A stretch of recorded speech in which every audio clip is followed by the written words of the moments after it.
Hello दोस्तों, मैं लेकर आ गया हूँ टोटली एक नई सीरीज़ ऑफ वीडियोस। तो ये है रिच डैड पुअर डैड। इसके बारे में तो आप बहुत दिनों से सुन रहे होंगे। ये पर्सनल फाइनेंस से रिलेटेड बेस्ट बुक है। ये कई सालों से बेस्ट सेलर रही है। तो यहाँ पर मैं चैप्टर वाइज इस बुक की समरीज आप लोग को हिंदी आसान भाषा में समझाने की कोशिश करूँगा। आप लोगों को मेरी अदर प्लेलिस्ट काफ़ी ज़्यादा पसंद आई है, और जो लोग नए हैं एक वीडियो देखकर देखिए, हो सकता है मेरा समझाने का तरीका आप लोगों को काफ़ी ज़्यादा पसंद आया। तो चलिए सीधा चलते हैं। तो फिर जो फर्स्ट पार्ट है वो है introduction, rich and poor dad. Robert Kiyosaki बोलते हैं, मेरे पास दो पिताजी थे, दो पापा थे, पहले अमीर और दूसरे गरीब। जो एक पापा थे वो बहुत ज़्यादा हाईली एजुकेटेड और इंटेलिजेंट थे। उन्होंने 4 साल के अंडर ग्रेजुएट प्रोग्राम को 2 साल में कंप्लीट कर दिया था, और उसके बाद university of Chicago, university of Stanford, ये सब जगह जाके उन्होंने एडवांस स्टडीज़ अपनी कंप्लीट की थी। और जो दूसरे पापा थे उन्होंने अपने 8th की ग्रेड का भी सही से पास नहीं कर पाए थे, वो सिर्फ 8th ग्रेड तक पढ़े हुए थे। ये मेरे दोनों ही पापा अपने लाइफ में काफ़ी ज़्यादा सक्सेसफुल थे, फाइनेंशियली भी ठीक ठाक थे। लेकिन फिर भी फाइनेंशियली इतने ज़्यादा पैसे कमाने के बावजूद भी जो पहले पापा थे वो हमेशा फाइनेंशियली स्ट्रगल करते रहे, और वहीं जो दूसरे पापा थे वो बहुत ज़्यादा वेल्थ क्रिएट करके गए अपने पीछे। जब मेरे पहले पिताजी ने दुनिया छोड़ा तो वो अपने पीछे बहुत सारे वेल्थ पैसे छोड़ गए चैरिटी के लिए, अपने परिवार के लिए। वहीं जो दूसरे पापा थे वो अपने पीछे सिर्फ बिल्स एंड EMIs छोड़ कर गए। मेरे दोनों ही पापा काफ़ी ज़्यादा करिज्मेटिक थे, अपने अपने लाइफ में सक्सेसफुल थे, एजुकेटेड थे, और दोनों ने मुझे एक एडवाइस हमेशा ऑफ़र की थी कि एजुकेशन बहुत ज़्यादा इंपॉर्टेंट है हमारी लाइफ में। लेकिन एजुकेशन पाने का जो तरीका और जो रास्ते ये लोग सजेस्ट कर रहे थे वो दोनों ही टोटली डिफरेंट थे। अगर मेरे पास सिर्फ एक पापा होते तो मैं उनके आइडियाज़ को डायरेक्टली मान लिया होता, लेकिन क्योंकि मेरे पास दो पापा थे जिसकी वजह से मुझे दोनों के द्वारा कॉन्ट्रास्टिंग थॉट्स एंड बिलीव्स मिल रहे थे पैसे के बारे में। एक जो बिलीफ मिल रही थी वो थे रिच लोगों की बिलीफ, एक जो मिल रही थी वो थी पुअर लोगों की बिलीफ। लेकिन मेरे सामने समस्या ये थी कि ये दोनों पापा जो मुझे एडवाइस दे रहे थे, पहले ना तो अभी आज के टाइम पे अमीर थे, और दूसरे जो मुझे एडवाइस दे रहे थे वो ना ही आज के टाइम पे गरीब थे। ये दोनों अपने करियर को जस्ट स्टार्ट कर रहे थे, लेकिन फिर भी इन दोनों का जो थॉट्स थे, जो प्रोसेस ऑफ थिंकिंग था वो टोटली डिफरेंट था। लेकिन कम से कम दो पापा होने के कारण जो दो तरह की मुझे एडवाइस मिल रही थी उसने मुझे एक रास्ता दिखाया कि मैं खुद इन दोनों के थॉट्स को एनालाइज कर सकूं एंड खुद एक रिजल्ट पे आऊँ कि मुझे किस पापा के आइडियाज़ एंड आइडियोलॉजी को फॉलो करना है। मेरे दोनों ही पापा का जो थिंकिंग प्रोसेस था एंड थॉट्स था पैसों को लेकर वो टोटली अलग था। एक बोलते थे कि पैसों के लिए प्यार ही सारी मुसीबतों की जड़ होती है हमारी ज़िंदगी में, और दूसरे का कहना था कि पैसों की कमी के कारण ही हमारी ज़िंदगी में सारी मुसीबतें आती हैं। तो इस प्रकार से मेरे को अलग अलग टाइप की बिलीव्स मिलती रही थी, और दोनों कॉन्ट्रास्टिंग, एक दूसरे से अपोजिट और अगेंस्ट वाली बिलीव्स मिलती थी। तो हमेशा मैं अपने खाली समय पे, प्राइवेट टाइम्स पर हमेशा इन दोनों के विचारों को सोचा करता था, और सोचता था कि क्यों आखिर ये दोनों अलग अलग तरीके से बातें कर रहे हैं। कभी कभी मैं बोलता था सेम सवाल का एक डैडी ने अलग जवाब दिया है और दूसरे डैडी ने अलग जवाब दिया है, आखिर उन्होंने ऐसा क्यों किया है। और ये जब मैं अपने खाली समय पे इन दोनों के बारे में सोचता था, उसके कारण मुझे एक अपॉर्चुनिटी मिली कि मैं इन दोनों के थॉट प्रोसेस को समझ सकूं और एनालाइज कर सकूं और खुद के लिए जजमेंट ले सकूं कि मेरे लिए ज़िंदगी में क्या ज़्यादा काम आने वाली है। मेरे लिए कम से कम एक अच्छी बात ये थी, अगर मेरे पास सिर्फ एक पापा होते तो मैं उनके आइडियोलॉजी को डायरेक्ट एक्सेप्ट कर लेता, लेकिन क्योंकि मेरे पास दो थे तो अब मेरे पास चॉइस था कि मैं दोनों के थॉट प्रोसेस को जानूं, उसके बाद एनालाइज करूं और खुद के लिए चूज़ करूं कि मेरे लिए क्या सही है। मुझे एक बात पता चली कि जो सबसे बड़ा प्रॉब्लम है कि जिसके वजह से रिच लोग हैं जो और ज़्यादा अमीर होते जाते हैं, और जो गरीब हैं और ज़्यादा गरीब होते जाते हैं, और जो मिडिल क्लास है वो हमेशा डेब्ट में रहते हैं, वो है हमारी फाइनेंशियल एजुकेशन की कमी। वो बताया जाता है कि फाइनेंशियल एजुकेशन हमें स्कूल्स में पढ़ाया नहीं जाता है, और जो फाइनेंशियल एजुकेशन हम अपनी ज़िंदगी में सीखते हैं वो हमें हमारे पेरेंट्स के द्वारा ही मिलती है, हम अपने घर से ही सीखते हैं। और उनका ये कहना है कि अगर कोई आदमी पुअर है, किसी की परिवार गरीब है, तो वो अपने बच्चों को किस प्रकार से एक अच्छा फाइनेंशियल एजुकेशन दे पाएंगे, वो नहीं दे सकते, क्योंकि वो खुद गरीब है, वो खुद फाइनेंशियली स्ट्रगल कर रहे हैं। वहीं जो मिडिल क्लास परिवार है वो भी, क्योंकि वो खुद डेब्ट और EMIs पे करते करते खुद कर्ज तले डूबा हुआ है, तो किस प्रकार से अपने बच्चों को वो एक अच्छे प्रकार का फाइनेंशियल एजुकेशन दे सकते हैं, वो नहीं दे सकते हैं। और यही जो कमी है जिसकी वजह से बहुत सारे लोग जो हैं वो फाइनेंशियली एजुकेटेड नहीं है, फाइनेंशियली लिटरेट नहीं है। उनका ये बनाई इसका सीधा सा एग्जांपल है कि बहुत सारे डॉक्टर्स हो गए, बैंकर्स हो गए, बहुत सारे जो ऑफिस गोअर्स लोग हैं वो सैलरी ठीक ठाक कमाते हैं और उनके पास एक ही अप्रोच होता है कि स्टडी हार्ड करना है, हमको अपने स्कूल्स में अच्छे ग्रेड्स लेकर आना है, अपने अच्छी ग्रेजुएशन करने के बाद एक अच्छा सा जॉब लेना है एंड वहाँ से ठीक ठाक पैसे भी हमको मिलते हैं। लेकिन उसके बावजूद भी फाइनेंशियली वो स्ट्रगल करते हैं ओवर देयर लाइफ्स। क्यों? सिर्फ उनके फाइनेंशियल एजुकेशन की कमी की वजह से। और इसका सीधा सा फॉल्ट ये है कि हमको स्कूल में पढ़ाया नहीं जाता, ये हम सीखते हैं अपने पिता माता के द्वारा अपने घरों में। और जिसके घर में जिस प्रकार का कंडीशन होगा, तो अमीर बच्चा अमीरों वाले थॉट्स दे सकता है, गरीब परिवार गरीबों वाले थॉट्स दे सकता है अपने बच्चों को। ये एक प्रॉब्लम यहाँ पे जनरेट होती है। क्योंकि मेरे पास 2 पापा थे तो मेरे को हमेशा उन दोनों से थॉट्स मिलते रहते थे। तो मैंने एक चीज़ ऑब्जर्व की थी कि जो मेरे पहले पापा थे उनसे अगर हम कुछ चीज़ पैसे के बारे में पूछा जाता था कि हमको ये चाहिए, तो वो सीधा से एक जवाब देते थे कि मैं इसे अफोर्ड नहीं कर सकता। और जो दूसरे थे वो बोलते थे, ये हमेशा क्वेश्चन पूछने के लिए बोलते थे कि अगर मुझे ये चाहिए तो मैं किस प्रकार से इस सामान को अफोर्ड कर सकता हूँ। हाँ, इसका मतलब ये नहीं है कि वो जो भी सामान चाहे उसको लेने के लिए बोलते थे, बस वो उनका थॉट प्रोसेस ये होता था कि अगर हम जब ये बोलते हैं कि मैं अफोर्ड नहीं कर सकता इन चीज़ों को, तो हम अपने दिमाग को उस टाइम सुला देते हैं और दिमाग को काम करने के लिए, सोचने के लिए मजबूर नहीं करते हैं। लेकिन वहीं जब हम ये बोलते हैं कि मैं किस प्रकार से इस सामान को अफोर्ड कर सकता हूँ, ले सकता हूँ, तो हम अपने दिमाग को काम पे लगाते हैं, उसको सोचने पे मजबूर करते हैं कि तू आइडियाज़ निकाल, तू कुछ सोच निकाल। तो वो बताते हैं कि मैंने हम ये ऑब्ज़र्व किया था कि मेरे जो पापा थे, पहले पापा, उनको जब भी ये बोलते थे तो वो 2 बहुत ज़्यादा एजुकेटेड और लिटरेट थे, लेकिन जब भी पैसे की बात आती थी वो अपने दिमाग को काम पे नहीं लगाते थे और रोक देते थे। वहीं जो मेरे दूसरे पापा थे वो उतने ज़्यादा लिटरेट नहीं थे, सिर्फ 8th ग्रेड तक पढ़े थे, लेकिन जब भी पैसे की बात आती थी तो वो अपने दिमाग को हर टाइम वर्क पे लगाते थे और हमेशा काम कराते रहते थे।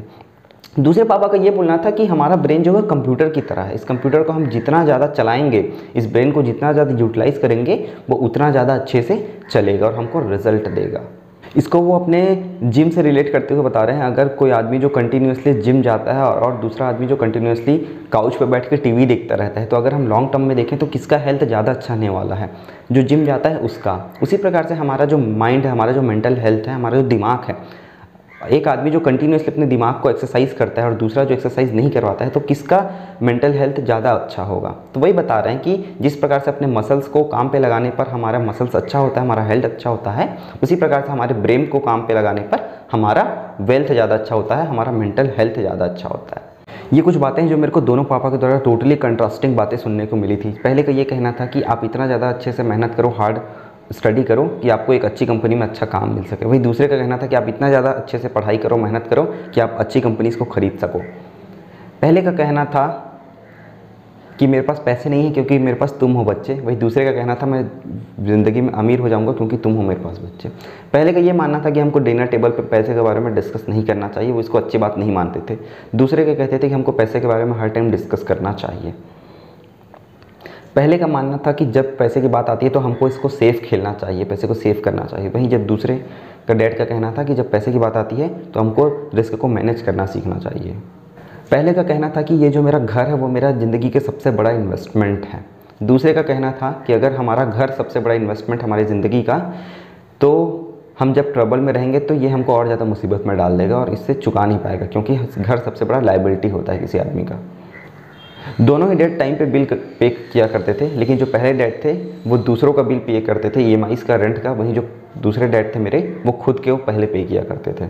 पहले डैड का मानना था कि गवर्नमेंट हमारी टेक केयर करता है, कि वो हमको टाइम पे पेंशन्स देता है, हमको सारी सर्विसेज उपलब्ध करवाता है और वो हमेशा पेंशन स्कीम्स, रिटायरमेंट फंड, इन सब से, और कब इंक्रीमेंट देगा, कब ये सारे पर्क्स बढ़ेंगे, इन सब पे बहुत ज़्यादा खुश रहते थे और इस पे कंसर्न रहते थे। वहीं जो दूसरे पिताजी थे वो सिर्फ खुद पे कंसर्न रहते थे कि मैं किस प्रकार से नए एसेट्स बिल्ड करूँ, किस प्रकार से नए सोर्सेस ऑफ इनकम जनरेट करूँ, कैसे और ज़्यादा मैं अपने वेल्थ को बढ़ा सकूँ। पहले हमेशा पैसे को सेव करने पे ज़्यादा फोकस रहते थे, किस प्रकार से हम पैसे को बचा सकें सैलरी से।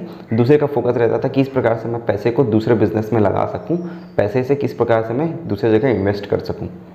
पहले पिताजी हमेशा ये चाहते थे कि, हमेशा उन्होंने मुझे सिखाया कि किस प्रकार से एक अच्छा रिज्यूमे लिखा जाता है ताकि मेरे को अच्छी जगह एक नौकरी मिल सके। वहीं दूसरे पापा ने मुझे ये सिखाया कि किस प्रकार से मैं एक स्ट्रॉन्ग बिजनेस को लिख सकूँ, ताकि मैं दूसरों को जॉब ऑफर कर सकूँ। मेरे पास 2 पिताजी होने का मेरे पास ये फ़ायदा था कि मैं दोनों के थॉट प्रोसेस को जान सकता था। ये मेरे पास एक लग्जरी थी। हमेशा मेरे जो पहले पापा थे वो ये बोला करते थे कि मैं ज़िंदगी में अमीर नहीं बन सकता, मैं ज़्यादा पैसे नहीं कमा सकता, और वो धीरे धीरे उनका लाइफ उसी प्रकार से शेप हो गया। वही जो दूसरे पिताजी थे उनका ये बोलना था कि मैं रिच रिच हूँ, मैं ज़िंदगी में रिच बनूंगा, फ्यूचर में रिच बनूंगा, और वो टाइम के साथ वो और ज़्यादा रिच होते गए।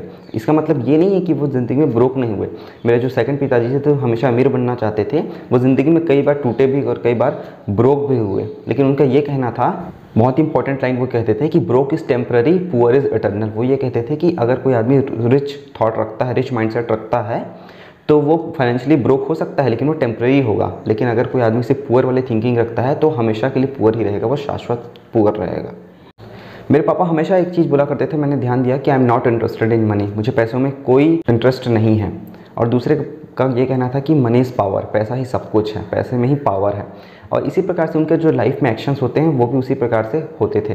क्योंकि पहले पापा का कहना था कि मैं पैसों के लिए इंटरेस्टेड नहीं हूँ, तो पैसों के बारे में सोचते ही नहीं थे। जब भी पैसे की बात आती थी वो अपने दिमाग को रोक देते थे। जबकि दूसरे पापा का मानना था कि पैसा ही सब कुछ है, पैसा से पावर मिलता है, इसलिए वो हर वक्त पैसों किस प्रकार से बढ़ाया जाए इसके बारे में सोचा करते थे।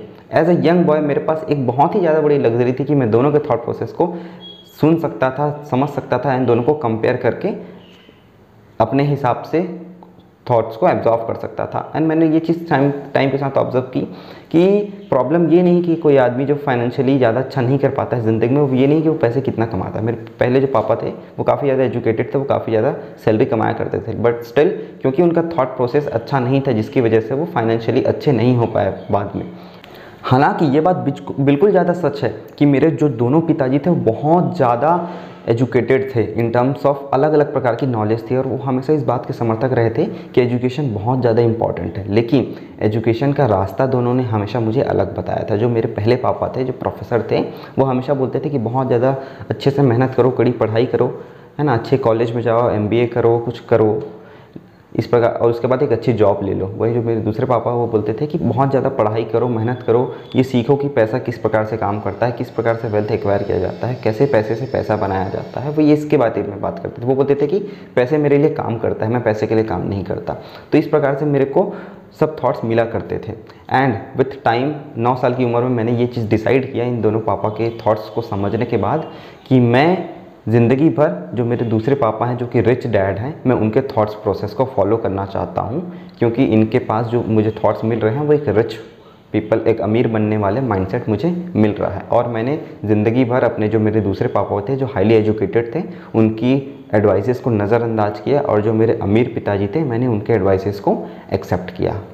रॉबर्ट कियोसाकी बोलते हैं कि मैं रॉबर्ट फ्रॉस्ट का बहुत ज़्यादा फ़ैन रहा हूँ, मुझे उनके बहुत सारी कविताएं पसंद है, लेकिन ये एक पर्टिकुलर कविता है जिसको मैं बहुत ज़्यादा पसंद करता हूँ और ये मेरा फेवरेट है, और मैंने इससे ही अपनी ज़िंदगी में एडवाइजेस लिया है। मैं एक पढ़ के सुना रहा हूँ, उसके बाद आपको तुरंत इसका एक्सप्लेनेशन बता रहा हूँ। The road not taken, two roads diverged in a yellow wood, and sorry I could not travel both, and be one traveller, long I stood and look down as far as I could, to where it bent in the underground, then took the other as just as fair, and having perhaps the better claim because it was grassy and wanted wear, though as for that the passing there had warned them really about the same, and both that morning equally lay in leaves, no step had trodden back.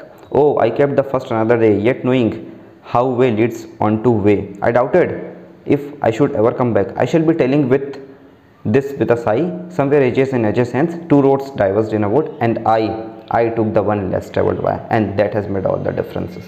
तो यहाँ पर इस poem को इस प्रकार से बताना चाह रहे हैं कि मैं एक सिंगल ट्रैवलर हूँ, मुझे एक रास्ते में जा रहा हूँ मैं, और वहाँ पे मेरे को 2 रास्ते दिखाई दे रहे हैं।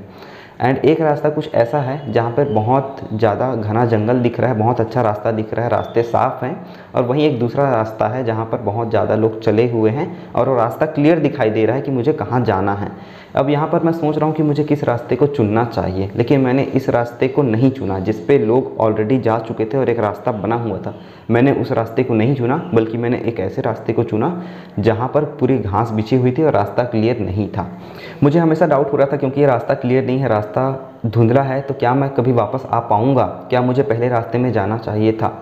लेकिन जैसे जैसे समय बीतता गया मुझे समझ आया कि मैंने जो रास्ता चुना है वो काफ़ी ज़्यादा सही है, और मुझे खुशी है कि मैंने इस रास्ते को चुना। तो अपनी ज़िंदगी में भी यही बता रहे हैं, तो अपनी ज़िंदगी में डायरेक्ट इस पोएम को रिलेट करते हुए बता रहे हैं कि मेरे पास भी 2 रास्ते थे, मेरे पास भी 2 पिताजी थे, मेरे पास भी 2 पिताजी के थॉट्स को मानने के लिए एक ऑप्शन था, है ना। जो मेरे पहले पापा समझाते थे, जो हाईली एजुकेटेड थे, PhD थे, वो समझाते थे कि एक ऐसा रास्ता बता रहे थे जिस रास्ता बहुत ज़्यादा कॉमन है, जिसमें ऑलरेडी लोग चले हुए हैं और वहाँ पे कोई घास नहीं बिछी है, और उसका रास्ता और वो पाथ काफ़ी ज़्यादा क्लियर है। और वहीं जो मेरे रिच डैड बता रहे थे वो एक ऐसा रास्ता बता रहे थे कि जहाँ पे लोग ज़्यादा चले नहीं हैं, वहाँ पे पूरी घास बिछी हुई है और रास्ता हमें क्लियर नहीं है। तो मैंने ज़िंदगी में अपने उस डैड के रास्ते को चुना जिन्होंने बताया कि घास क्लियर नहीं है और रास्ता अच्छा नहीं है। मैंने उस रास्ते को चुना और मुझे खुशी है, क्योंकि ज़िंदगी में जैसे जैसे समय बीतता गया, मैंने 9 से लेकर 39 ईयर्स तक मेरे रिच डैड ने मुझे लेसन्स दिया लाइफ के बारे में, किस प्रकार से वेल्थ एक्वायर करना है। एंड समय बीतने के बाद मैं हमेशा थैंकफुल रहूँगा कि मैंने उस रास्ते को चुना जहाँ पर ज़्यादा लोग नहीं चले हुए थे, क्योंकि जो पहला रास्ता था उसमें ऑलरेडी लोग गए हुए थे एंड वहाँ पर सक्सेस के चांसेस भी ज़्यादा थे। उस रास्ते में मैं जाता कुछ ना कुछ हो जाता, लेकिन जो दूसरे रास्ते थे उसमें मेरे को एटर्नल सक्सेस के रास्ते मिल रहे थे, एक वेल्थ जनरेशन वाला रास्ता था। हाँ, वो रास्ता चलने में स्पष्ट नहीं था, लेकिन समय के साथ चलते चलते समय बीतता गया तो मुझे समझ आया कि ये रास्ता में कुछ लोग ही जा पाते हैं एंड मैं लकीली उस रास्ते में हूँ। वो बताएं कि हाँ, मनी इज़ नॉट एवरीथिंग, है ना, लेकिन मनी से सब चीज़ नहीं किया जा सकता, लेकिन कम से कम पैसे हमें एक इतना पावर देता है कि हम बहुत सारी चीज़ें कर सकते हैं। कम से कम हम कुछ हद तक हमारे पास पावर आता है पैसों के साथ। जो मेरे रिच डैड ने मुझे 9 से लेकर 39 ईयर्स ऑफ एज तक जो उन्होंने मुझे 30 साल की शिक्षाएं दी हैं पैसों को लेकर, मैं उन्हें आने वाले 6 चैप्टर्स में आप लोगों को परोस के देने वाला हूँ।